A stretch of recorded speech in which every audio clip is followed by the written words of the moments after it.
First, remove a drawer from the sheet metal storage rack and place it on the accompanying pallet removal cart. Second, place the steel sheet with its wooden pallet directly onto the drawer. The pallet removal cart's uprights will fit snugly through the gap, supporting the sheet. Third, untie the cable ties and remove the wooden pallet. The steel sheet and wooden pallet are now easily separated.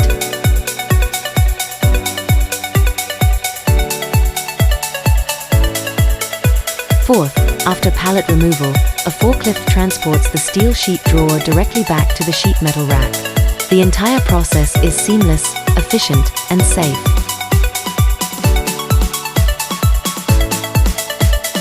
This is the complete workflow for sheet metal storage racks, from storage, depalletization, to secure storage.